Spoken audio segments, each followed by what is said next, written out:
I remember we sat and listened to the songs, and there was something incredibly sort of eerie about the first track, Jesus Alone. It sort of had this line, you fell from the sky, crash landed. Do you want to just tell me the story? I mean, I don't really know, because I can't imagine how you navigate such a thing. You know, I just can't even fathom it. And watching this happen to people that you love is, it doesn't even, I don't think it even makes you gives you any insight really into it, because there's a step with it you can't go. But it feels like, for Nick, as somebody who's created all his life, it feels like. Can we stop? We have to recalibrate. This is out of focus. It's not usable at the moment. Okay. Calibrate focus, please. Sorry for that. That's all right, man. Okay. Let's cut it. All right. Do you want me to hop out, John? Yes, and please. then, Could yeah. you? Do you want me to get out too? Yeah, we'll get out. You want to stretch your legs? Yeah. Mate, I'm sorry. It's shocking, man. It's shocking. It's terrible. You Well, just think basically this what I is want- not what I... What I want you to... To be honest, look, I find this really hard, because I've never discussed Nick's private life. Or anybody that I know. I don't sort of discuss it like this, and yet it feels like this is something that's got to come up, you know? Yeah. And so there's a part of me that feels very protective. Yeah. And that's where it's hard to strike a balance, you know? Yeah. Like I don't want to go and tell you what I saw when I went there and all this. I don't want to tell you what I felt, because it just feels like that's like private, you know?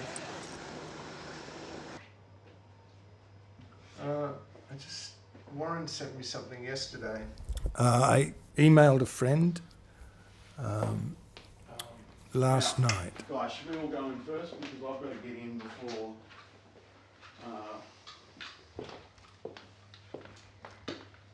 We've all got to get behind you, Benoît. I don't know. And I was mentioning how time felt elastic these days. All right, so let me go this way, mate. And he emailed me back a very excited and lovely email where he spoke about the idea that all things were happening all the time. Is this okay to wear in the studio, or do you want me to put a shirt on and stuff? Texturally. Texturally, that's not the greatest thing. Okay. Yeah. Okay. Morning. Okay, come on. Let's. Are you going to film this? Yeah, we're filming. Oh, you are. We never stop. Okay. So try and get both nicks. All past, present, and future are happening now, right now. And then if you just... Yeah, great, Nick. That basically a caveman was clubbing a female mate at the same time that astronauts or scientists were trying to work out how to colonize Mars.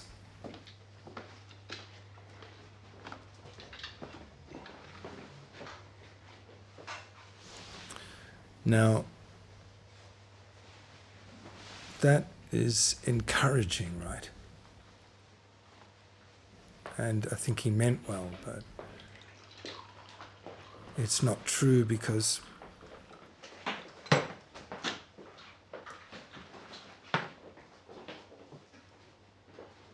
it's not true because An exit, you know, exit to the right.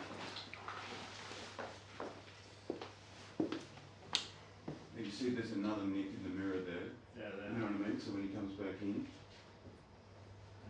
if everything was happening now, Nick? Yeah? How do you feel about us having another go at that? I wouldn't be sitting here waiting for the film crew to work out how to work Yeah, we'd really appreciate another go. this ridiculous 3D black and white camera. All right. This is... Okay. Right now, nothing is happening. We won't do it a third time. Okay. So what do you want to do? Basically, everything you just did was fantastic, okay? And we'd really appreciate another go. You know what I mean? So I have to undress again. Undress, yeah. Now, let's go back to A. Do you want it to do a bit slower? Yeah. Well, I just need to be work size, you need to be work size. Okay, you want me to... I can give me a bit more space there. That's what you got, actually. That's what you got. That's enough. I mean, obviously, your songs have become a lot less narrative. Yeah, they have. Yeah. And do you have, is there a reason for that?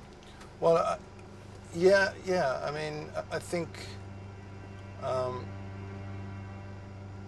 maybe there's, you know, maybe songs serve a certain need, and I think I probably needed, on some level, a kind of narrative in my life that was kind of predictable and had a kind of logic to it. So I wrote stories, and they seemed to hold everything together in a particular part of my life, or a long part of my life, where things needed to be held together. But I don't believe in the narrative anymore. I don't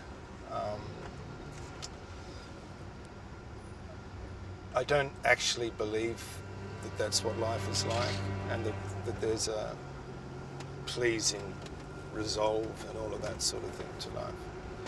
I just feel that to do a fractured narrative, a thing where time is actually compressed, events are stuck on top of other events, there's no particular logic to it, or a distressing kind of logic, makes that it's much more real and true to the way I feel about things. So this is just some sort of directorial tactic to make us all pissed off. Make you all pissed off? Not at all. To get us all edgy in the morning. Yeah, thanks. Not at all. This is actually just, this is us at top fishing. Thanks, Nick. Thanks. We're rolling, right? Yeah, very good. So everything we say is taped. It's all... Unless we pull out the plug. Yep. Okay. I think it's the nature of songs to have an insight into things that we don't consciously have, because largely they come from the unconscious, which is a kind of reservoir of knowledge and understanding that's far beyond what we consciously are aware of. I've got this stuff that we did in Melbourne here when we were going through it, and maybe we can just go through this and look at the what. Yeah, that's changed a little bit. Yeah, but you know, let's just add to stuff or subtract, okay. And then. But actually, with Jesus alone, should we go back to that? You know, we're talking about going back to the earlier version of it. That's less. Okay, good. So songs can often appear to foretell situations in the same way as dreams maybe are able to have a kind of prophetic nature sometimes. Yeah. Susie, for example, is hugely superstitious about my songs. Yeah. That they're a canary in the coal mine kind of thing, that there's some... Exactly, yeah. But you know, I like I said, I don't think that this is unique to what I do. Although I write a certain type of song that has a certain element of anxiety and dread and anguish to them in their nature. So they can foretell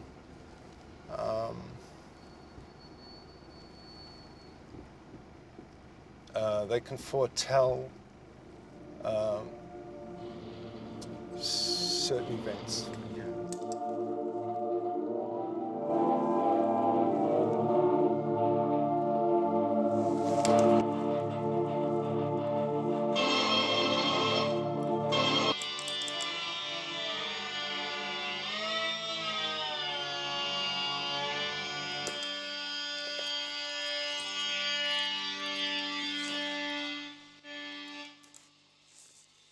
Right. Hey, Jake. This is the vocal that you didn't do at La Frette. Yeah, but I just patched up this Yeah. vocal at La Frette. So this is this before it's been put in time. Yeah. You fell from the sky and crash landed in a field near the River Reid.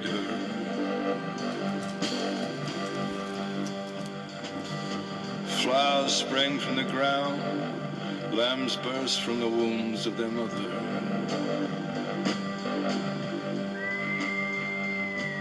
In a hole beneath the bridge you convalesced, you fashioned a mast of clay and twigs. You gave them names, you gave them names. With my voice, It's better that. I am calling you.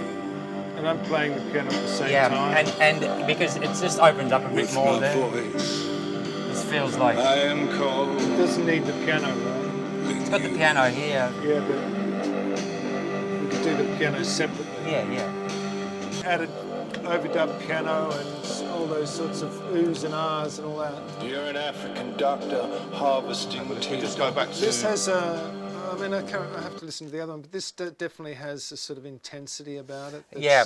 There's something the way that it just sort of builds and it becomes Yeah. hypnotic and stuff, and the other one feels like a song. Yeah. It feels... Okay, so the vocal needs to be fixed up because Yeah, it goes in and out of... there's just mumbo jumbo on it. You need to re-sing the vocal. Well, it's kind of ad-libbed Right. You know, mate, a bit, you know, a lot. And then, in La Frette, we kind of put it on one, but the one was actually sometimes it wasn't even like We the never right even knew where the one no, was. it seemed to come in the wrong spots. Well, When at least we listened all back to it, it had a felt like different it was, opinion, as we it often felt do. like it No all. way. It Never felt happened. like it. You've came never in heard that on one the before? spots on a couple of them. One. Should there be a vocal before we do anything else?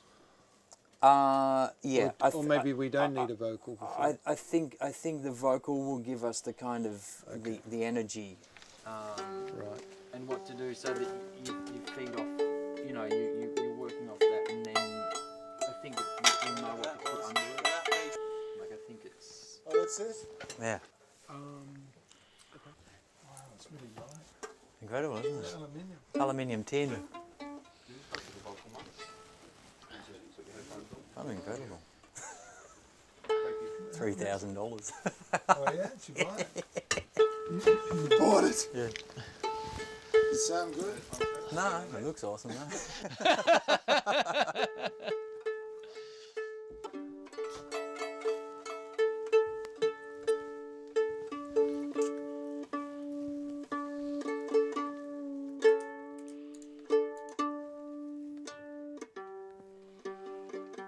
This is difficult. This is really fucking difficult. It is. Doing an overdubbed vocal is some kind of torture. And it's something that I really try and avoid. I do everything I can to get the vocal down while the basic track is being recorded, you know, that we just all do it together. There's something more hypnotic about this one and kind of more meditative or something, and it kind of has a... feels a bit more mysterious or something. And also the kind of fact that the stuff doesn't just come in on the one where you'd feel it, it comes in somewhere, but there's some more space for the kind of backing thing to kind of come through.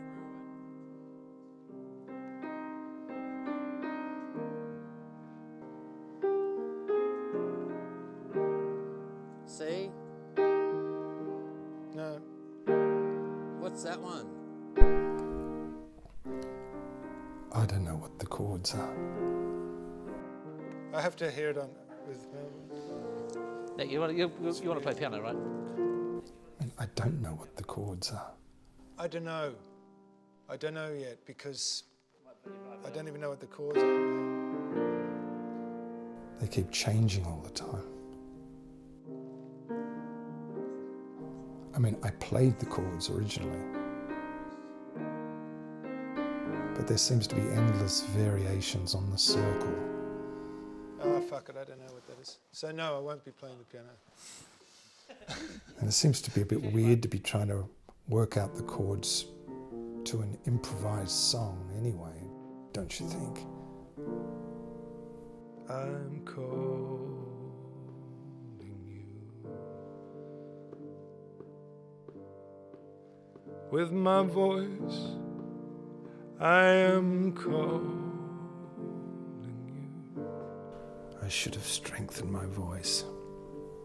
With my voice, with my voice, with my voice, I am calling you.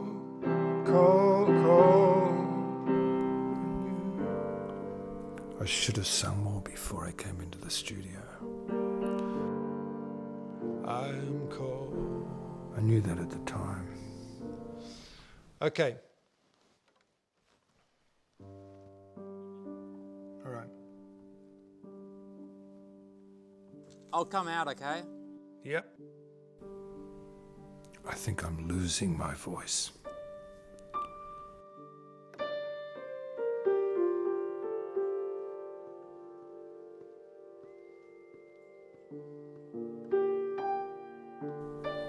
Just file it under Lost Things.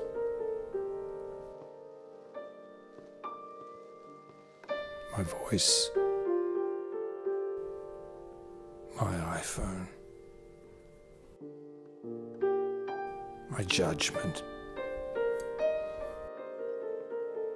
My memory, maybe.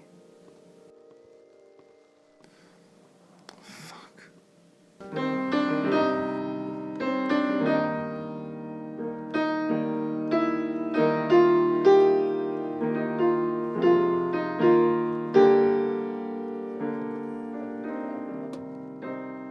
And isn't it the invisible things?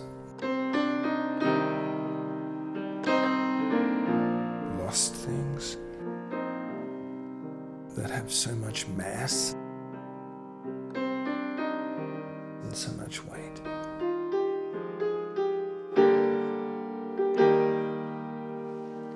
All right. And are as big as the universe.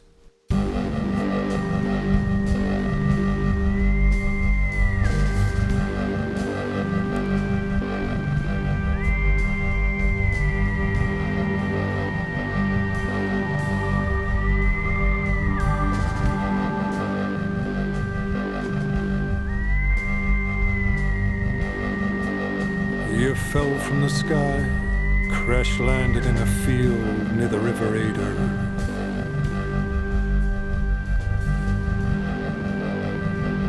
Flowers spring from the ground, lambs burst from the wombs of their mothers. In a hole beneath a bridge, you convalesced, you fashioned masks of clay and twigs.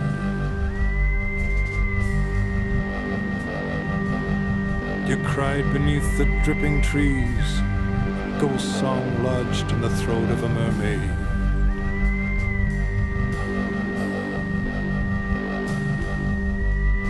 With my voice, I am calling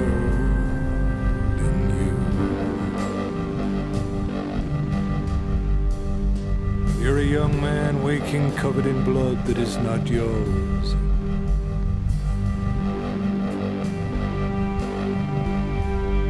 You're a woman in a yellow dress, surrounded by a charm of hummingbirds. You're a young girl full of forbidden energy, flickering in the gloom.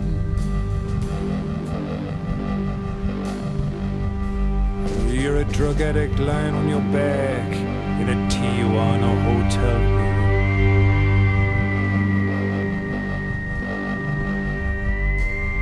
My voice, I am calling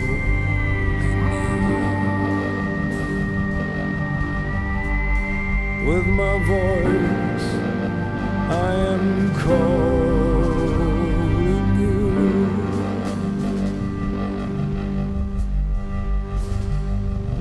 You're an African doctor, harvesting tear ducts.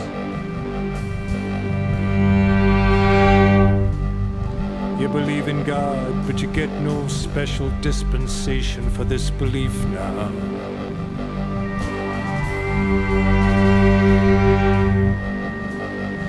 You're an old man sitting by a fire, you're the mist rolling off the sea.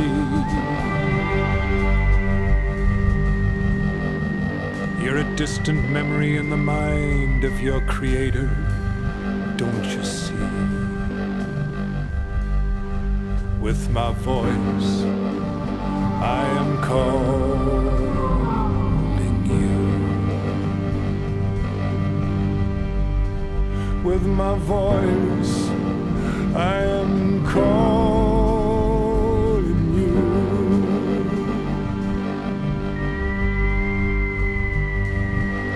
Let us sit together until the moment comes.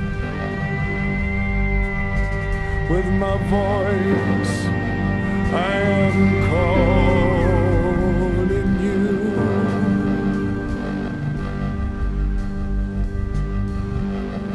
Let us sit together in the dark until the moment comes.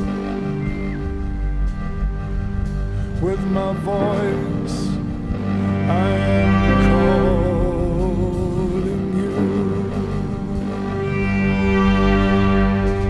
With my voice, I am calling you.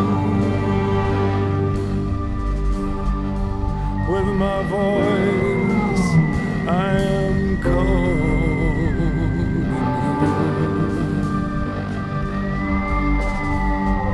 With my voice, I am calling you.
Cool. Nice. That was a good one, the long one. It's good. Great. Cup of tea. Do you feel that a lack of narrative allows you to get to something as a way to kind of I just explain don't think. the world to I yourself? don't think life is a story. Yeah. You know that has it. I mean, we all hope it is. Yeah. We I mean, it all, kind of is. I have to say, it kind of is a story. It's the same story for everyone in a way. In a way, but the arc can be very different, and it's not necessarily.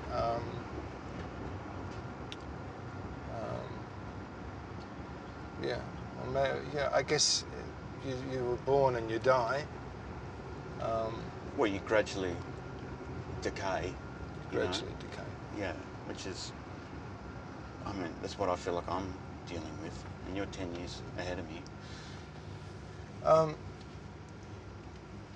You decay and you sort of diminish.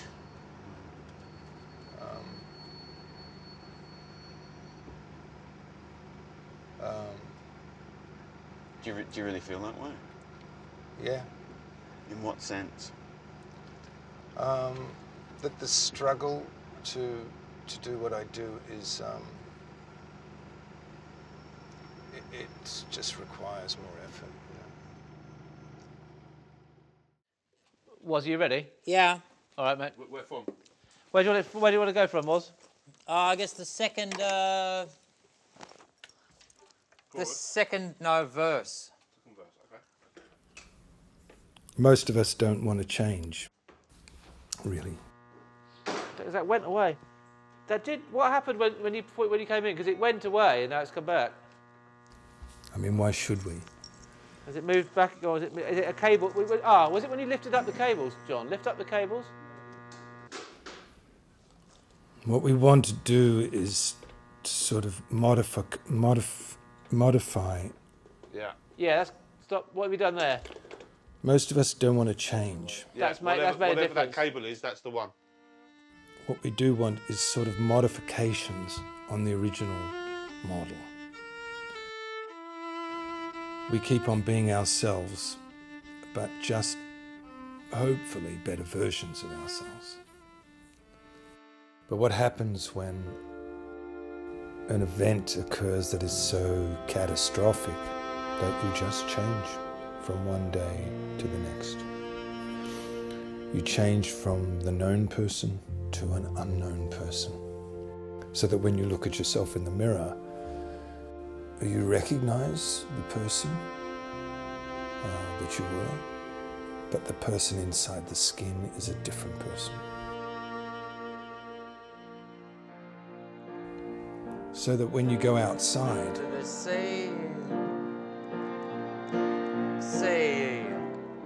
the world is the same, but now you are a different person and you have to renegotiate your position in the world. Yeah.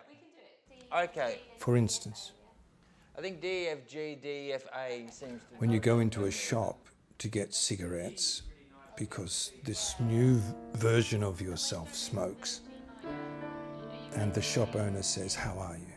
and you don't know how to answer. Or when you meet a friend on the street who says some kindness.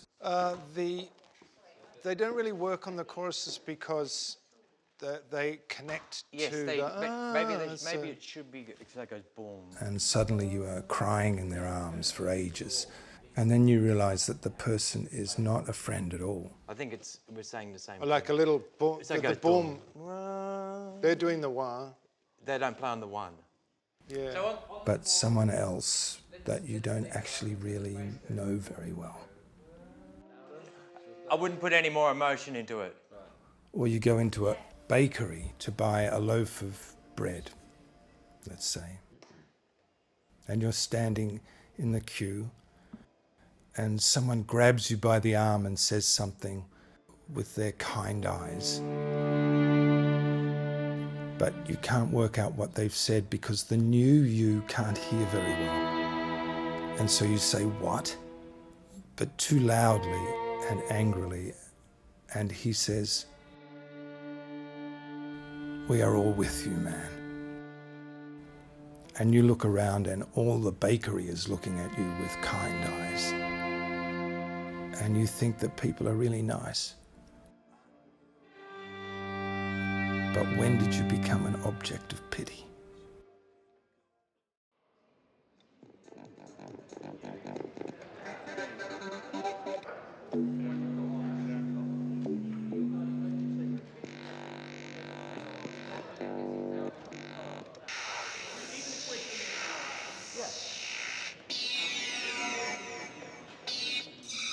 As soon as I walked in here, I got this spike of agitation. Did you? Yeah. How come?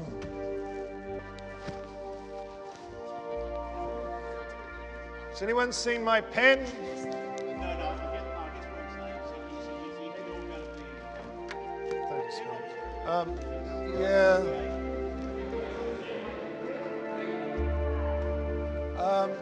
Did you print out the words that I sent or the words This is what you sent. Did I? Yeah. Okay. Yeah. No, because you don't have any. What if I've got them on my computer? Do you have a printer? Here I am, the moonlight man with my six-shooter. I'm Steve McQueen. Call me a cab. I'm that kind of guy. I have a dream. Sometimes I get the elevator to the top of the Burj Al Arab and shoot my guns across Dubai. Bang, bang, bang. I'm that kind of guy.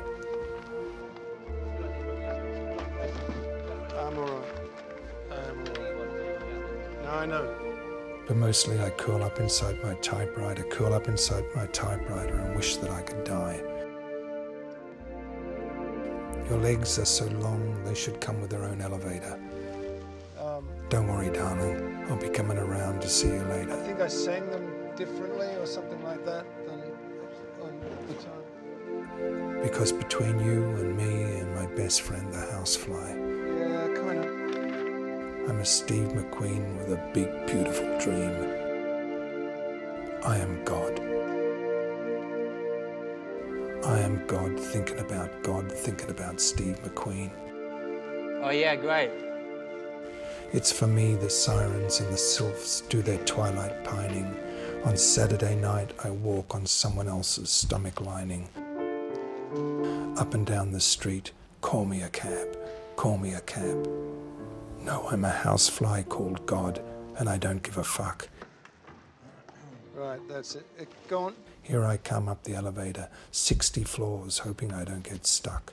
And everyone out here does mean, and everyone out here does pain, but someone's got to sing the stars, and someone's got to sing the rain.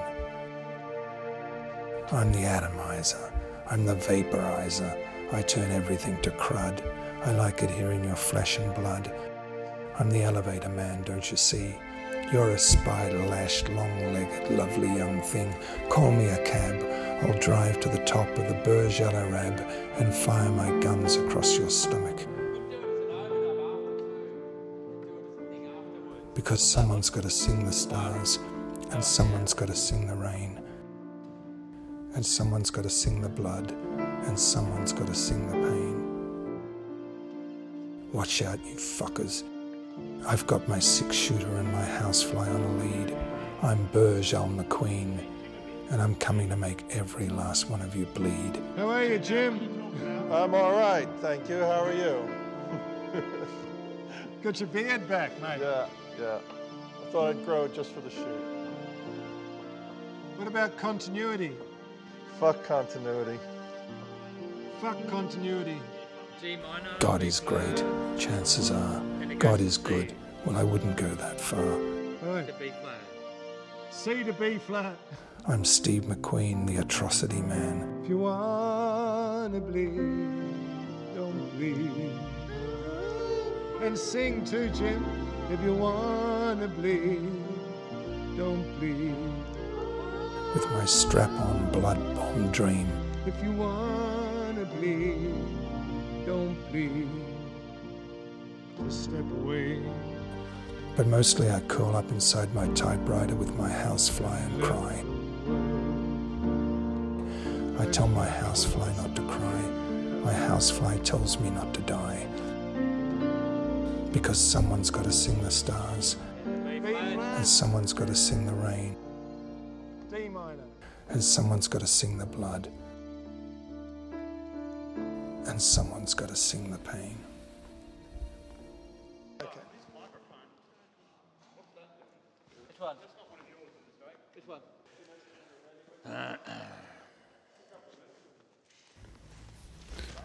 Look at him. Holding everything together. Is my hair all right? Fucking never been better. Best it's ever been. Huh? Best it's ever been. Fucking proceed with absolute confidence.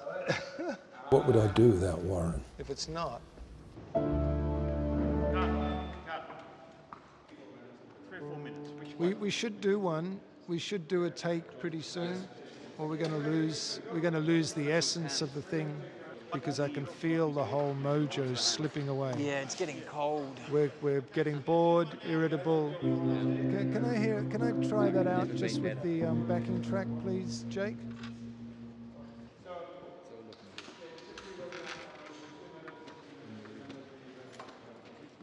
What's the time?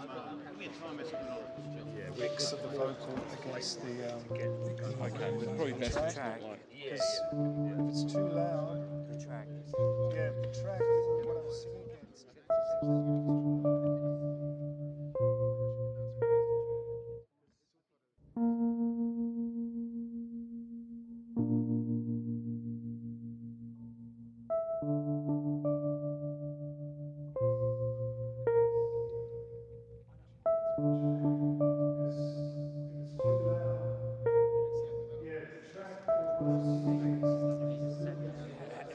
Yeah, but it's just hearing. You had your vocal really loud. Tishi. See that guy? Tishi. And he's got a. It's just fucking. He looked at the camera and I was like, Tishi. Did you show him his camera? Yeah, I showed him a photo. It's spooky. Warren just pointed out how much the photographer looks like Tishi. Tishi is another photographer. Hat on. Yeah, hat works, yeah. Definitely. Who has like shaggy hair and a beard and I've got bad back, so I can't lean back, yeah. lived most of his life in the streets of his hometown in the Czech Republic. Who took photographs of women with a camera that he'd made himself. They are really wonderful photographs. Like stolen moments of women in all their many amazing facets. I mean, many amazing facets. Women have more facets than men. Men are pretty much two-dimensional, and women are like fucking 3D. My wife is spectacularly three-dimensional. But every time I try to get a handle on her and to pull her into focus, she shifts and changes and becomes someone else. Or worse, she steps out of the frame entirely. And I'm left with a hovering ghost image that's burned on my retina, like I've stared into a spotlight and closed my eyes. Eventually she steps back into the frame and I pull her back into focus. But she's changed because she's been out there communing with the dead.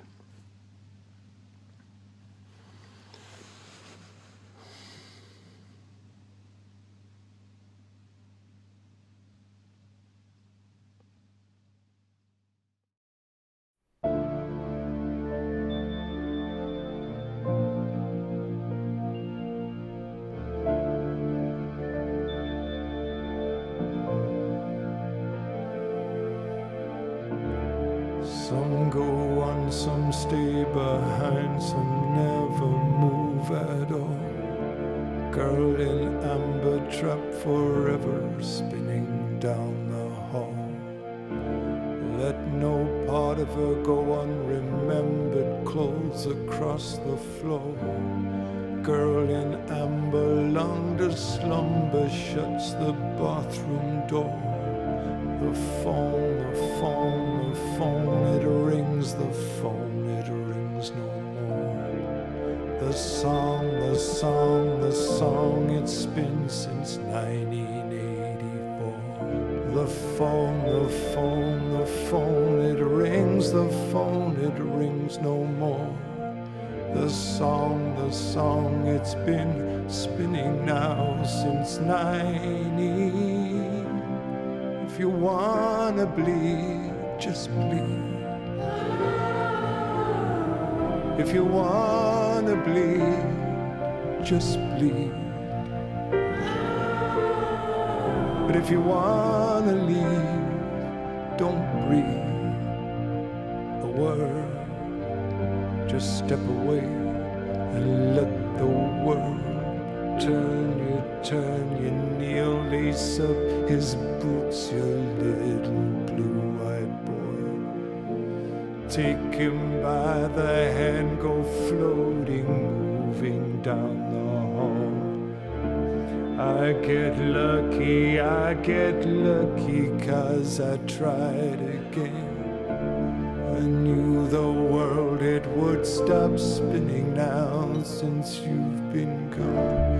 I used to think that when you died, you kind of wandered the world in a slumber till you crumbled, were absorbed into the earth. Well, I don't think that anymore. The phone, it rings no more. The song, it spins since 1984. The song, it spins, yeah, it's been spinning now. And if you'll hold me, I will tell you that you know that. If you wanna leave, don't breathe. And if you wanna leave, don't breathe. And if you wanna leave, don't breathe a word. Just step away and let the world turn.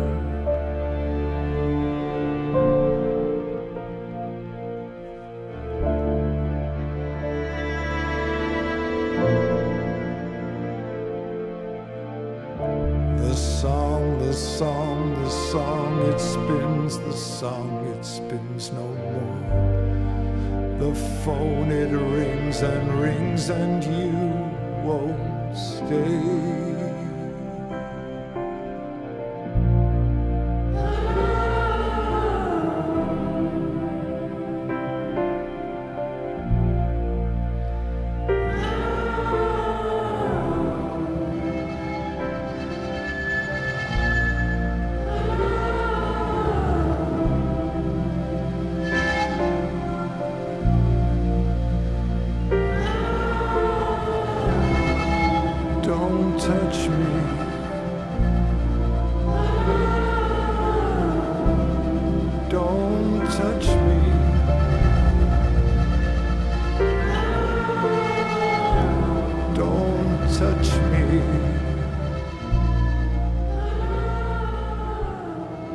Don't touch me.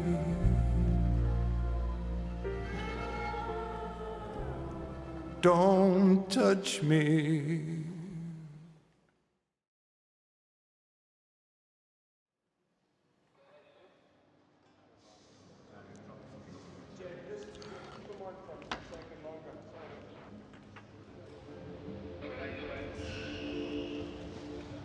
Hair still all right?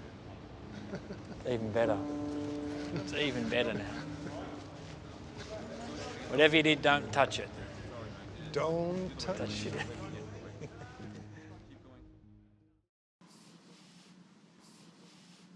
Fuck, what happened to my face? Look at those bags under my eyes. Where did they come from? They weren't there last year.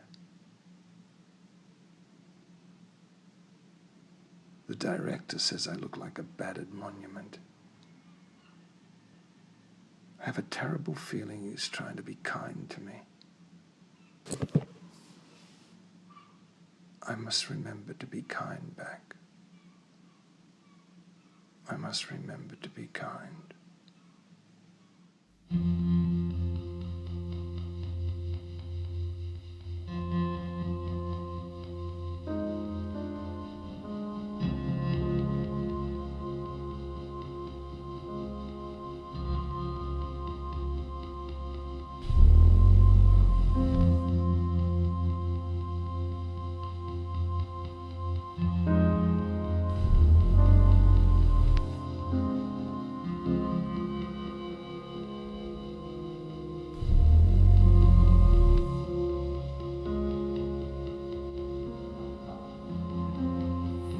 mostly I never knew which way was out.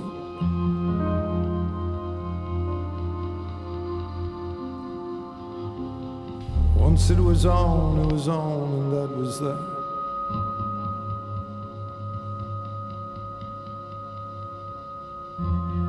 The umbilicus was a faucet that fountained rabid blood, and I spun on my wheel like a laboratory rat.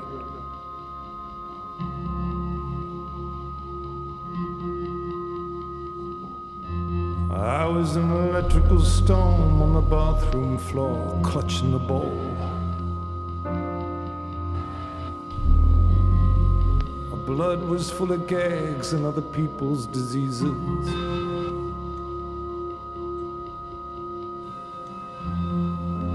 My monstrous little memory had swallowed me whole.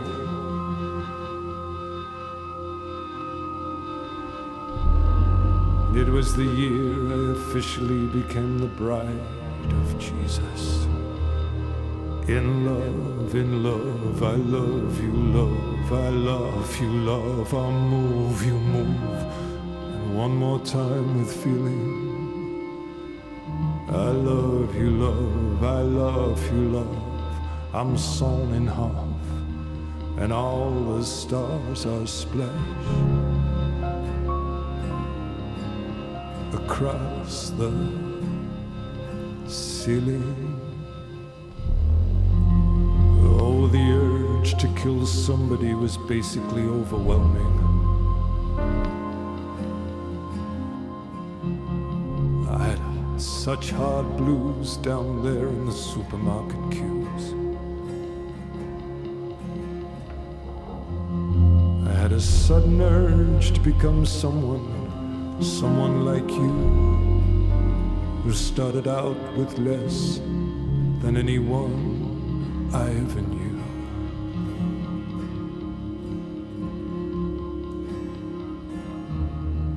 In love, I love you, love, I love you, love, I'll move, you move, and one more time with feeling.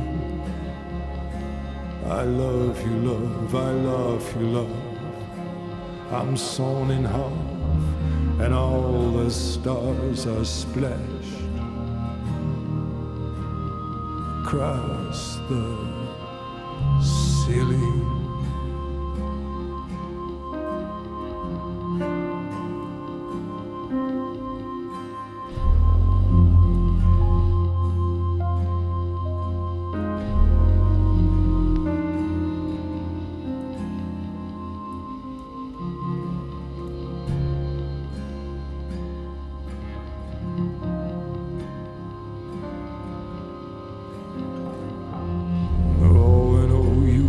Shyly and softly to the hole to drink.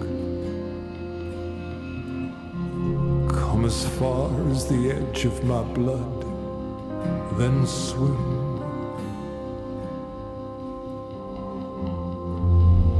And in the bathroom mirror I see me vomit in the sink. And all through the house we hear the hyenas' hymns of love. I love you, love, I love you, love, I'll move, you move, I'll move, and one more time with feeling. And I love you, love, I love you, love, we saw each other in half, and all the stars are splashed and splattered across the ceiling.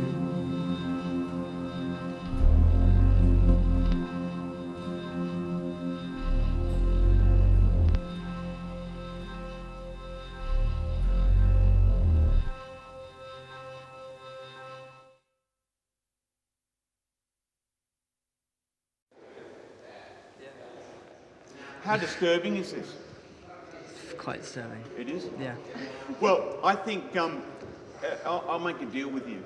Right? Okay. Absolutely anything in that's in the film that you don't like, yeah, right, you can cut out. Okay. Okay. Okay. You should just take one now. Wait till it's I'll wait till. You know, we can take a photo of them. Alright. And then we can put it in the film. We could like cut to it. Did that work? Yeah. Yeah. Okay, cool. Okay, and just wind it on with the winder thing. Okay. Right. Awesome. Okay, and so if you want to take any photos today, you've just got to pop the flash, which is that.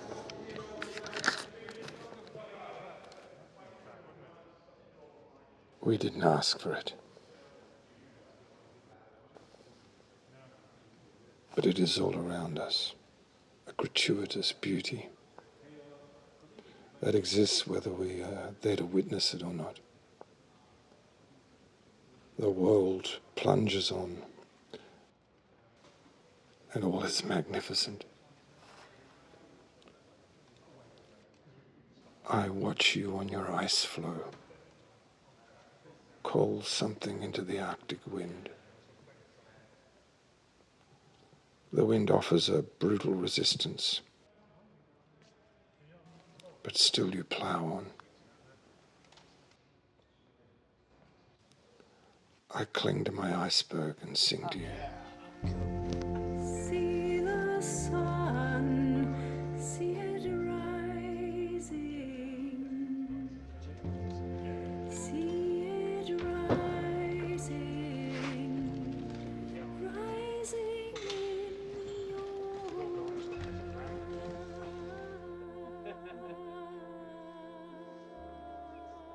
Yeah. Oh my God! Hey. Shit. I've got brown hair. You been alright? Yeah. What you doing? Nothing. Oh God. No, get rid of it. You have the animal rights people on around down there. Ways of freaking out. It's been an enormous amount of doing nothing and waiting around. Yeah. Sounds pretty difficult. You'll get used to the camera being there now. You're all. Okay, thanks. G'day, Suze. Gee, you're shy.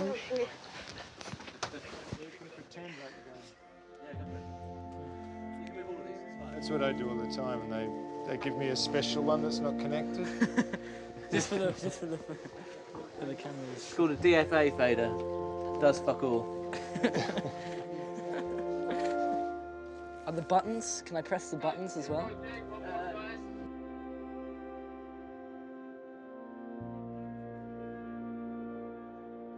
And this guy is the videographer. We're watching the videographer who's watching the cameraman who's watching us.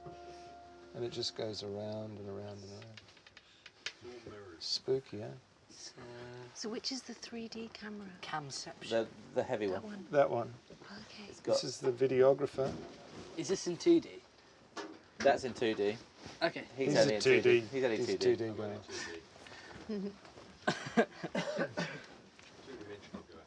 Yeah. Hi. Yeah, I mean it's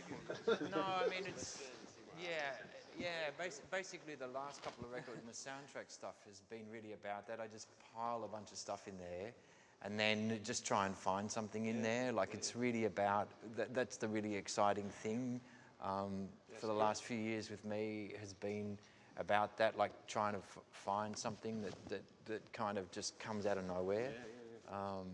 These guys, Warren and Andrew, the director, they like to go on about accidents and the accidental nature of art. But this is just another way of saying they're communing with the gods. I mean, you'd think God would have something more pressing to do, really. There's no such thing as accidents.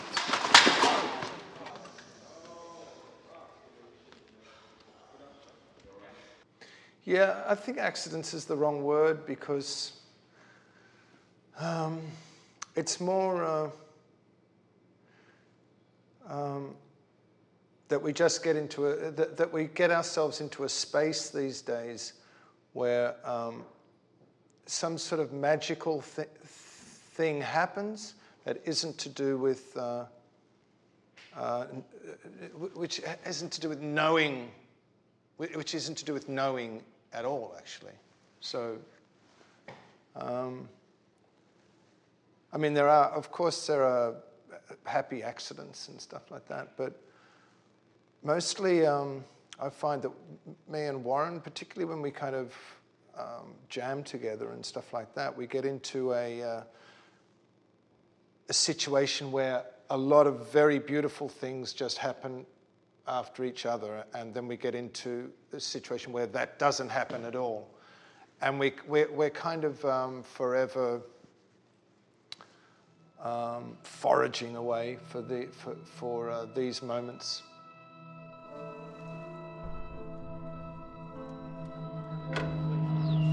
It's a very different collaborative situation with me and Warren than it is with anybody else that has been working with me.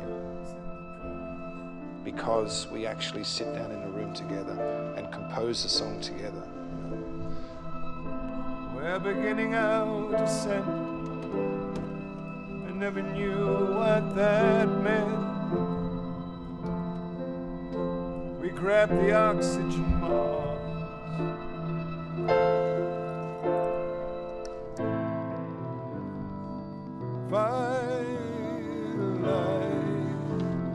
Glowing white like fire, and I call out the window.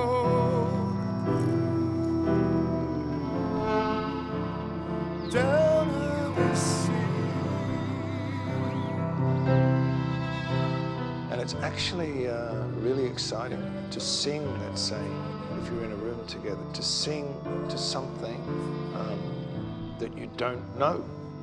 Like, you don't know where it's going.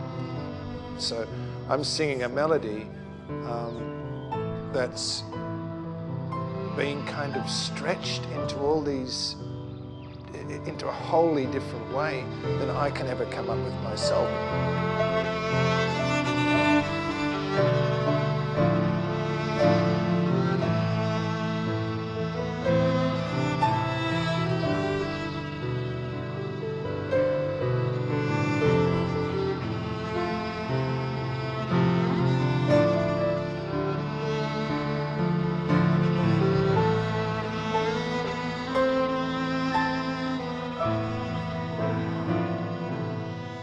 When I sit at the piano, I play chords and I know what to sing and I know what it's going to sound like before I press the keys down. And so you just, it becomes repetitious. There's no way around it, you know.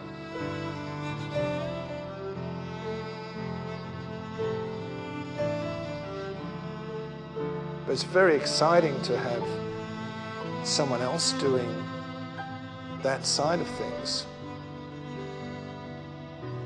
because your melodies aren't dictated by what you know.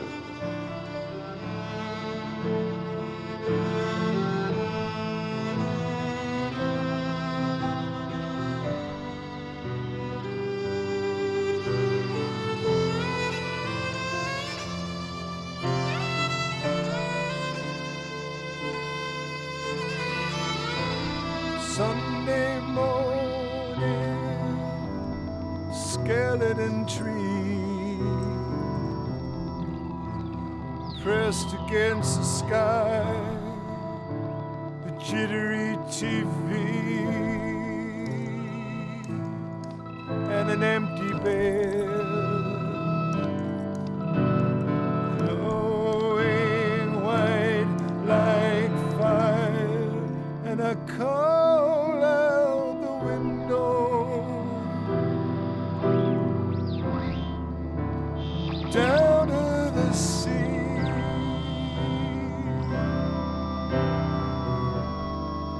and the devil comes collecting, for nothing is for free. And I call out the window, Jesus was in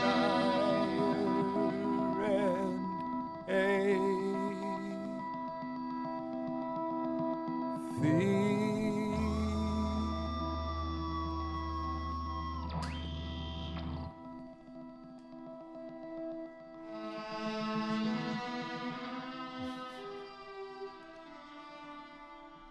You know, I'm to a fault, have had a thing about words, both love and respect about words, but a kind of fear about words, of where they can actually take you and what they can expose and stuff about you. Words, right? Yeah. That's what makes the world go around. If we didn't have any way of articulating anything, we would have no way of even remembering anything, really.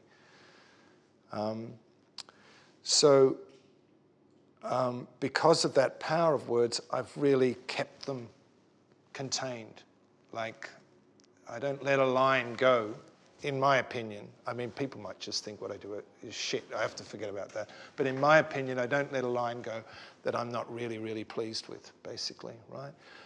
And this record, I have to let go of that because the line is successful for another reason.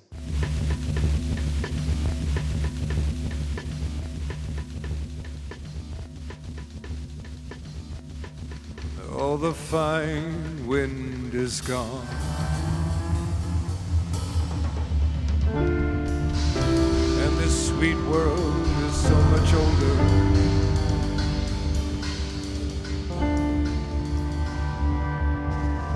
The animals pull the night around their shoulders.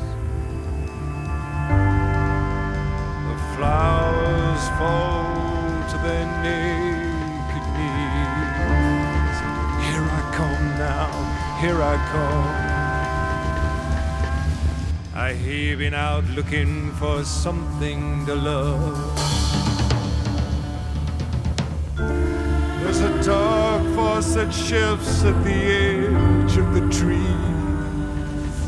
It's alright, it's alright. Well, you turn so long and lovely, it's hard to believe that we're falling now in the name of the Anthracene.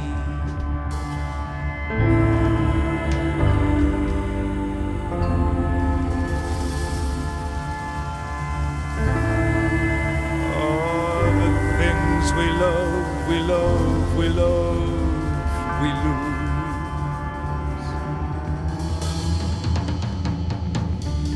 It's our bodies that fall when we're trying to rise. And I hear you been out there looking for something to love. Sit down beside me and I'll name it for you. Behold, behold the heaven-bound seas. The wind casts its shadow and it moves through the trees. And behold the animals and the birds in the sky and tide. I have been out looking for something to set on fire. The head-bowed children fall to their knees, humbled in the age of the Anthracene.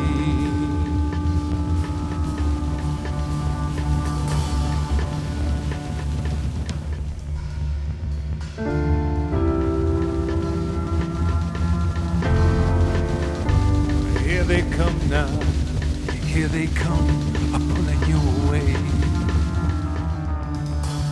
There are powers at play more forceful than we. Come over here and sit down and say a short prayer.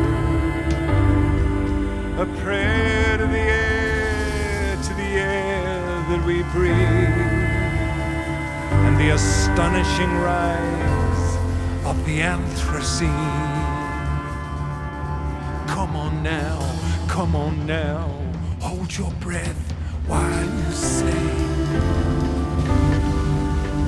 It's a long way back and I'm begging you please to come home now. Come home now. Well, I heard you been out looking for something to love.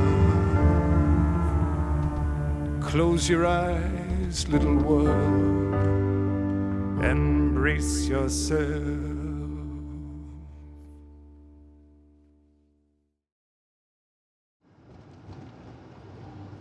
Well, I don't want to just write songs like a diary of what my life is like. I'm not really interested in that. I want to write songs that radiate out and that connect with people and don't alienate people.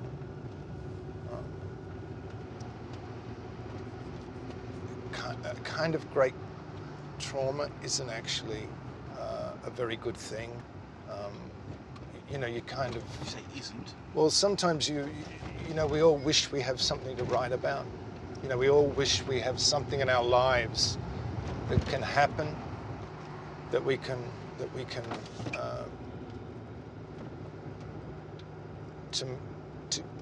to write about and make our writing interesting and all of that sort of stuff. But actually, trauma, I think, in the way that this happened and in the events that happened, it was extremely damaging to the creative process. Later, someone entered the garden and bashed the snake's brains in with a rock. Basically, everyone stood around among the long black cars in a state of shock. Everything got sad, sad as wind chimes, sad as streamers, sad as a single lost sock. There are many snakes, many trees, many gardens to unlock. The media and its complicitous reader blew the whole thing out of all proportion. The snake became a serpent, and in a typical tabloid distortion, the dead tree grew apples, the wasteland paradise, God was brought in, blame apportioned. The whole thing went tits up to the ceiling, a complete fuck-up and a total abortion. It's like a rap song. The children let off handfuls of balloons into the sky. They huddled under the marquee. The wind chimes stopped. The streamers flagged. The straight sailing ships on the sea. There is a toll gate now in paradise. Absolutely nothing is for free. What's the worst that can happen?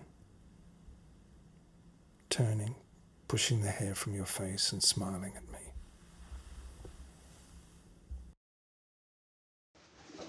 Do you think it's a good idea to have Susie coming out of the toilet? Just from an aesthetic and emotional and... How do you feel, Susie? Should we get out of your... No, it's fine. I don't mind. She seems okay here. Darling, do you really want to be photographed pinning your dress up in a toilet? It's fine. I don't mind. I do. Okay. Well, it probably... Oh. Let's move the camera out then. Well, can we avoid seeing the toilet? You don't see the toilet. You're not going down into the bowl?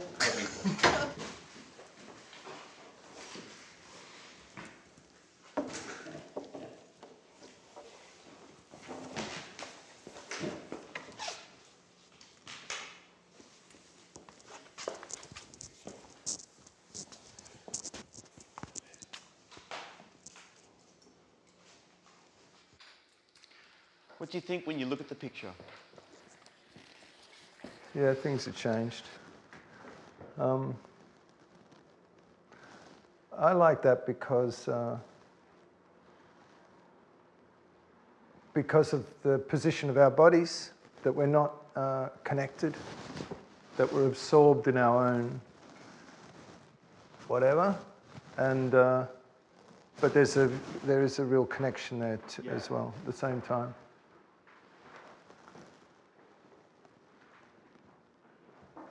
Anyway, I love that picture.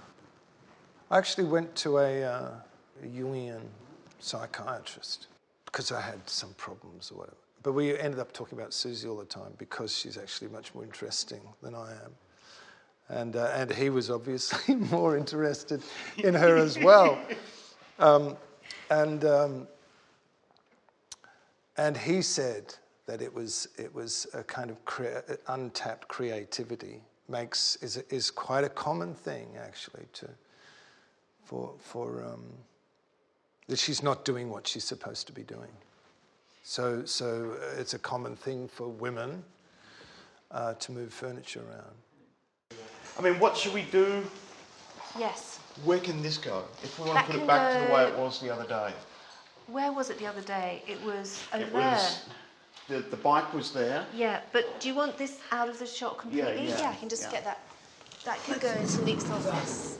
You know, she knows I don't like it, so tends to happen when I'm not in the house, and so I go away and then I come back in and it's different. You don't mind if I put this back under the... Yeah, that's fine. Dahlia? Yeah. I found this article of this guy up north who had a similar situation with his wife, and he would nail everything, all the chairs to the ground and everything like that, and she would tear them up and she'd be seeing, it was like that chronic, and eventually he divorced her in the end. But doesn't bid well for the future, maybe. Because it's cropped up in a couple of Nick's songs. I'm No, I really embarrassed. I always thought it was some brilliant. He'd come up with some brilliant kind of metaphor, you know, and then I realised that it wasn't a brilliant metaphor. It was an actual description. No, Susie changes.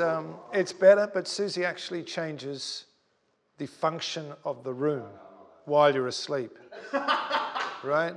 So that you wake up. And it's a different. It's like the TV room when before it was the bedroom or something. No, I unplugged it myself, darling. But we're meant to be plugged in now. I take it here. They should. Yeah, the boots and everything. Yeah, thank you. Can I just take it in and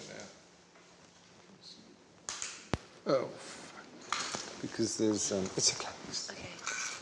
Okay. You see that? That's Nick Cave. Now, should we just see? You can see what's going on there, Nick. You can see what you're being photographed by. Yeah. Yeah. You just thought that we'd leave the house and you'd be safe from us, right?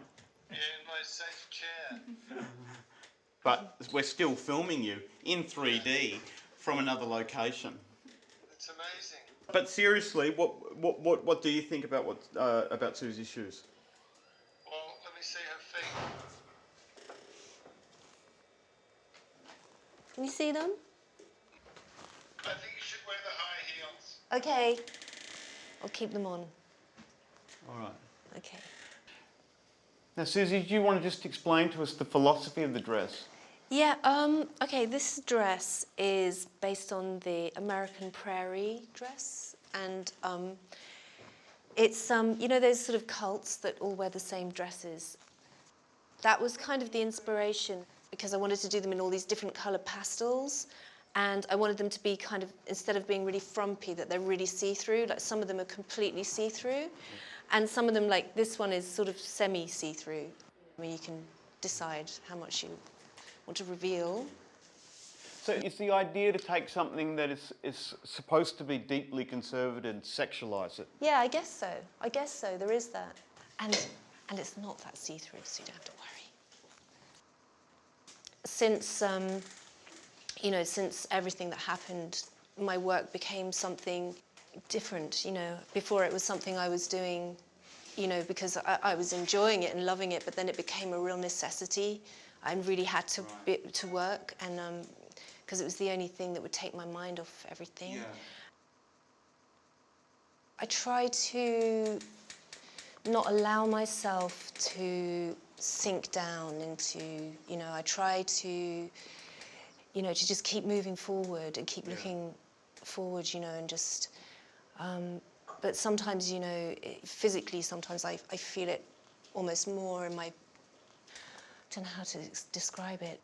It's like a physical depression almost, not because I'm depressed, but just the grief process and, you know, and everything like that is very physical, but very, you know, my work is, you know, it's so diverting, and I'm so grateful for that. Nick tells me, you know, you're really different when you go, you know, Nick really encourages me to work, and people have said to me, well, that's what creativity's, where it comes from. It comes from, a lot of the time, from pain and from some terrible situations, and then I realised that that was what was happening to me, you know, in a small way. I haven't got anything I can say, any words of wisdom or anything about it, because I'm not at that ever. I don't know if I ever will be.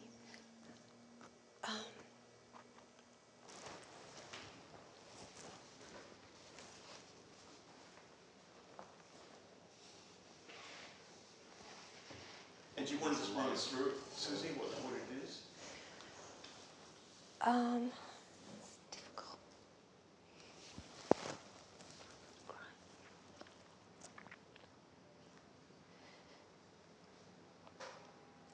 Well, after Arthur died, I found this in storage, and I just couldn't believe it when I saw it, because it's a painting that he did when he was, how old, about 5 or something like that, and it was it's of the windmill, and you know, just where he died. And Earl did one as well. There's 2 of them. And then I found this one, and I just kind of couldn't believe it. And I sort of hid it for a while. I didn't want to show Nick, and I didn't know what to do with it. And I was upset that it's framed in black, and why it's framed in black. I don't know why, because it was framed a long time ago, and it kind of freaked me out as well, because I thought, why is it framed in black? You know, maybe that's,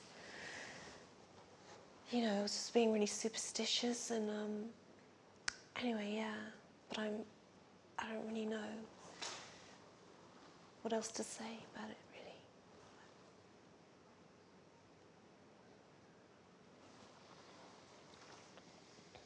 really. Yeah. Should we put it over here? Yeah.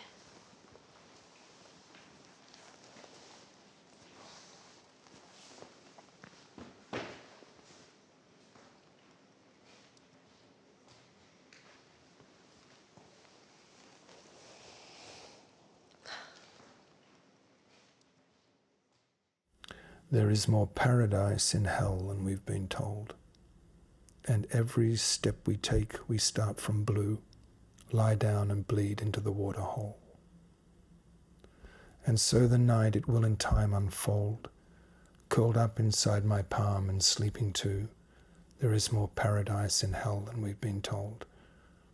From your lashes tumble stars of gold, star lashes, little splashes of dew, spill across the world and through my soul.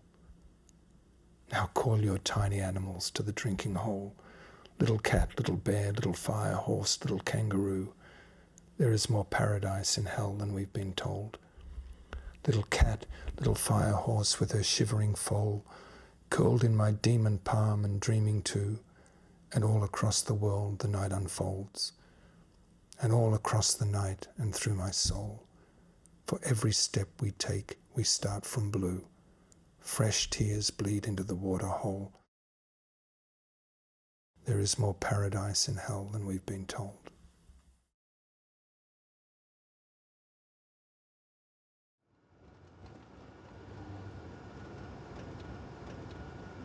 You need the imagination needs room to move.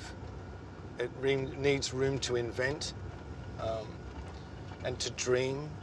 And when a trauma happens that's that big, there's no room. There's just no imaginative room around it.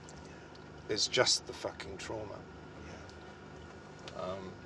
And I think that was what the problem was when I tried to do new songs in the studio. It's almost like the songs that you had written in a way, maybe they were songs you mightn't have needed. I don't know about the songs. Because the songs do seem to have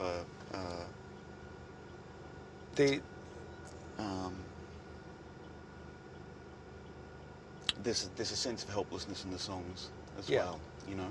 Well, you know, when we you're sort of talking about the sort of prophetic nature of them and all of that sort of stuff. I mean, we've got to take that with a pinch of salt. Yeah. You know. And on one level, I don't really care about their prophetic. They're not important enough at this stage. But the way that they've been presented, the way that you hear them on this record, is very much because of the emotional state, just not just of myself, but everybody actually in the studio when we were doing that. It's the kind of state we were all in gave us, I think, the confidence just to allow this thing to go out like it was, this document to go out like it was, which we wouldn't have done if events were different. You know, we would have fixed this up and we would have redone this, and but there's something about the naked nature of the songs that have Arthur, all you know, all through. Somewhere here.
nothing really matters.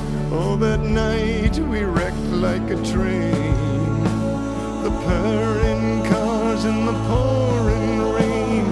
Never felt right about it, never again. 'Cause nothing really matters. Nothing really matters anymore. Not even today, no matter how hard I try. When you're standing in the aisle, and oh, baby, nothing, nothing.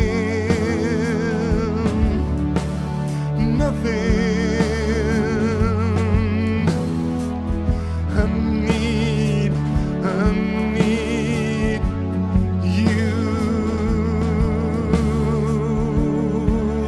I need you.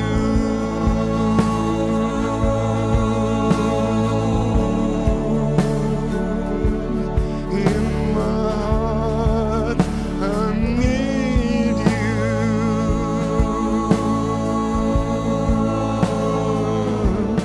Just breathe, just breathe. I need you.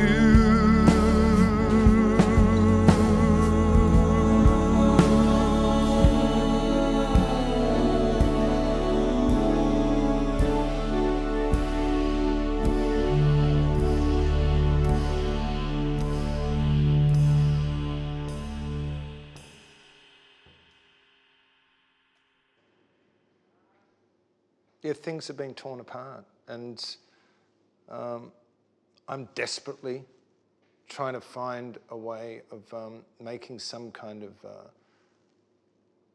narrative sense out of it, if we're talking about songwriting, or at least some sense out of it where I can do what it keeps saying in the books, or people keep saying to me, that it's that I can reduce this chaotic mess that's happened down into something that's more, that I can reduce it, distill it down into like a platitude that I can fit nicely, a kind of greeting card size platitude that means something to me, like he lives in my heart or something like that. People say it all the time to me. He lives in my heart, and I go, yeah, no, I know, yeah, right. But he doesn't, He doesn't? I mean, he is in my heart, but he doesn't live at all. And there is no, I want to be able to sit here and round this off in some kind of way, but to me, it's just not. It's just not.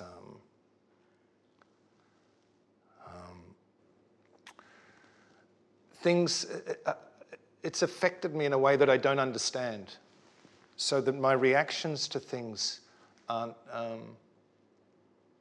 the same as they used to. I used to be able to predict what I would feel at certain times, and now I just don't have any handle on things anymore. What's that like?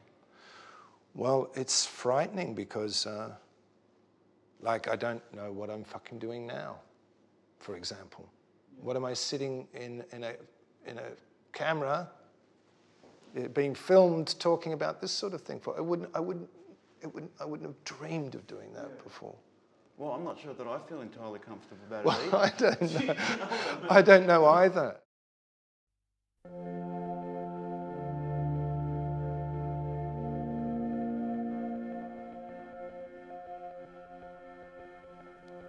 Let us go now.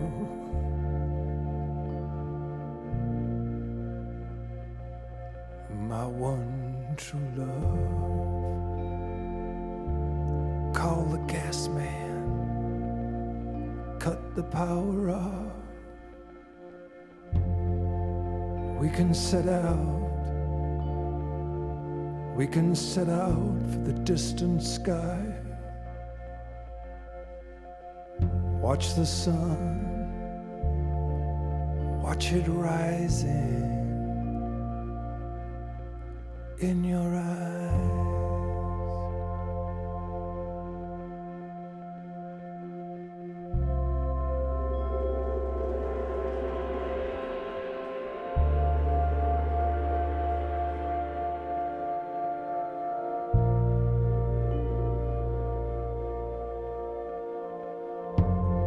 Let us go now, my darling companion.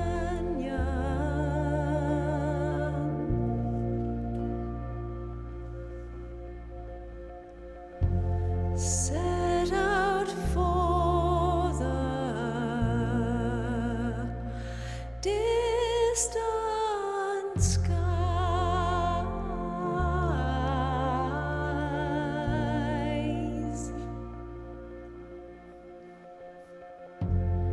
See the sun, see it rising.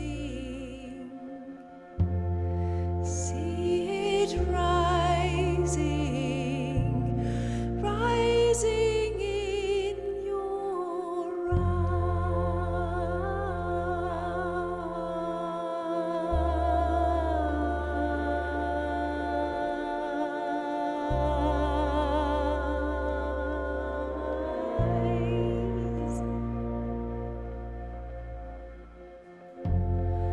Let us go now, my only companion.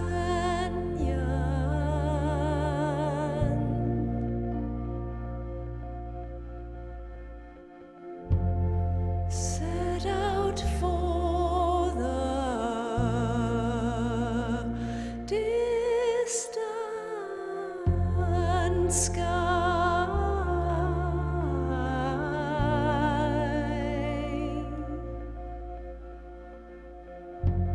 Soon the children will be rising, will be rising. This is not for our eyes.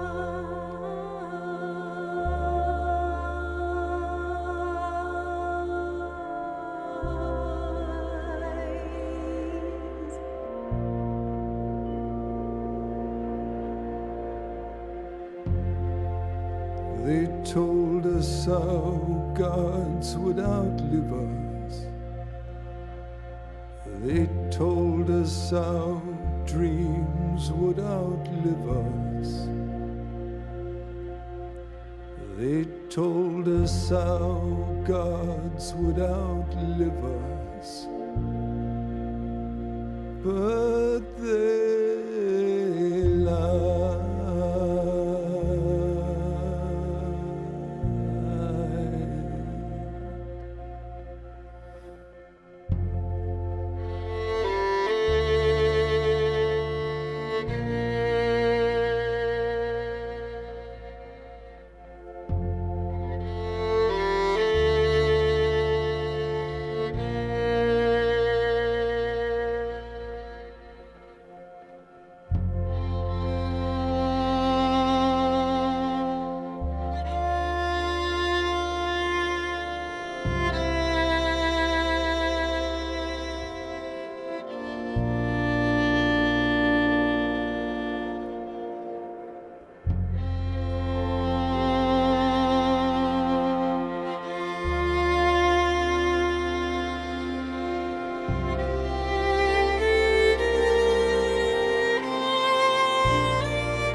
I'm driving in a car along the M25. I'm driving in a car along the M25 on a tiny blue speck trapped in a moonbeam. I'm looking out the window and up at the countless and indifferent stars. I am barely a child, really. The blue speck spins in a dark field that began 15 billion years ago. I'm driving home from the studio where I've been making a record. I'm feeling what every person who makes a record probably feels, that I am making something of great significance and permanence, even though in reality I know what I have committed myself to is of no real significance and no real permanence. But I have something that the universe has not, never has had, and will never have. Consciousness. My consciousness exists only at this given time. It has no past and no future. But its present is bigger in magnitude than all the trillion stars and planets and galaxies.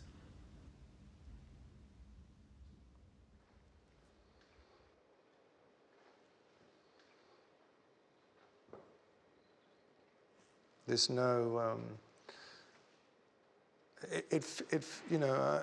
I can put it in different ways and make it sound nice and stuff like that, what happened, and use kind of to tie it up in language and stuff like that, but actually, every time I try and articulate it, it just does him a disservice.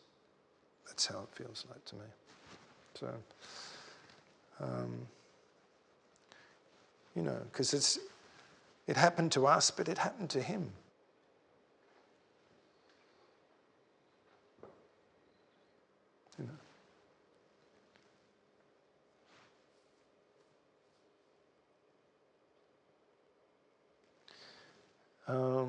And that, like the day or the night, and around that time is like this place you just don't want to go. It's like all the rest around is okay. I can deal with that. I can deal with that. It's okay. In fact, that's something I wanted to say, is that everything is not okay, but it's also okay, right? Things go on, and if anyone's interested, the records go on, and we're still doing what we do, and the work goes on. And in that respect, things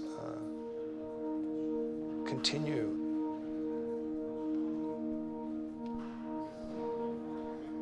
Can we hear the song, please? Jake, wherever you are. Whatever, we just want to see how it goes. Can you do one way and one the other way? Here we go, guys. Turn over.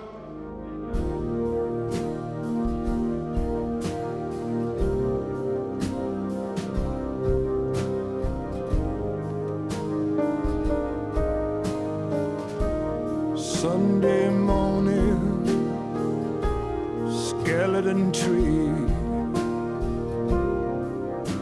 Oh, nothing is for free.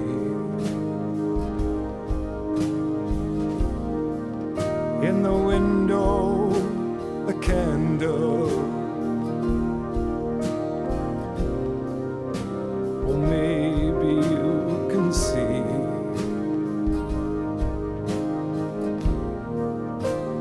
Falling leaves thrown against the sky. A jittery TV. Glowing white like fire. Nothing is for free. I call out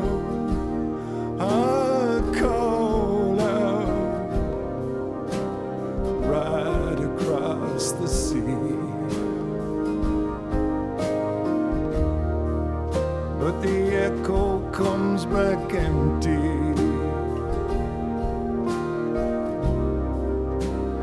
Nothing is for free.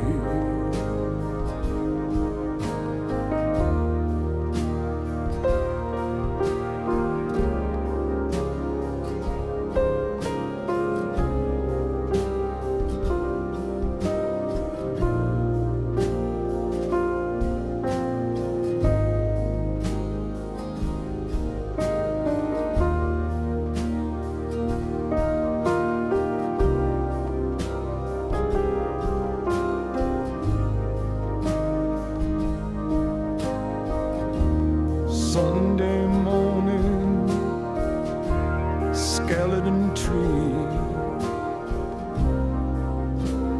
pressed against the sky.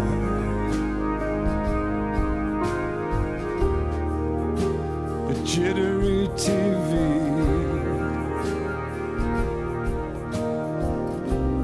glowing white like fire.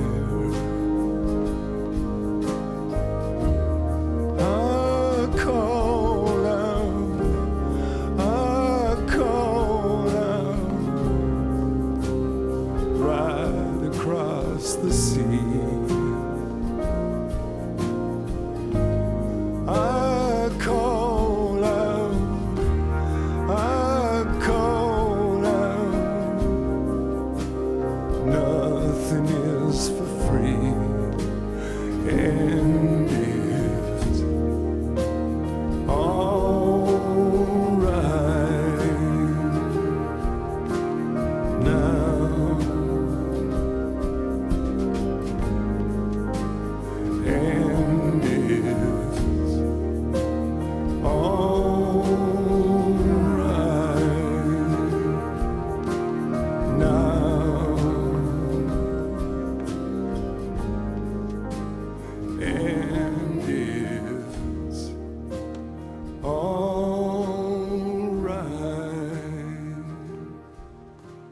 now.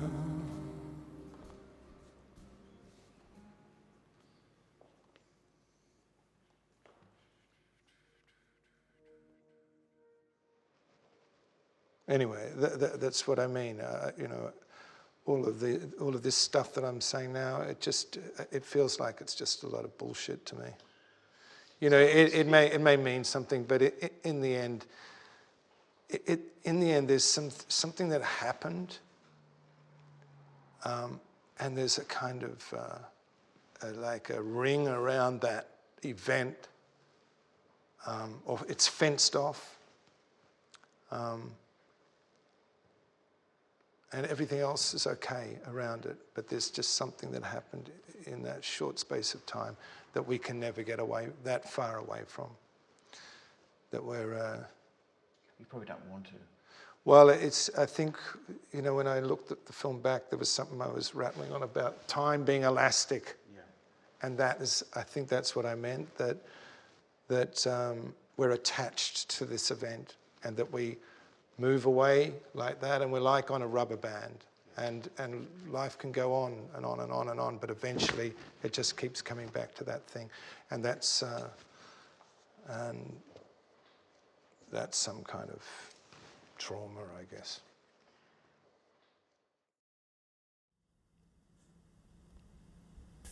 It's strange reading those scraps back, those lyrics from my songbook back,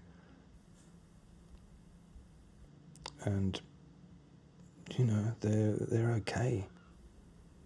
They're actually kind of beautiful, really. But at the time, they never revealed themselves as such, and I just thought that I was writing a whole lot of rubbish. That was one of the things I lost. That was one of the things I lost hard. A sense of belief in myself. Like I'd fucked up bad. That me and Susie had looked away for a terrible moment. And this reflected savagely on everything else. A belief in the good in things, in the world, in ourselves evaporated.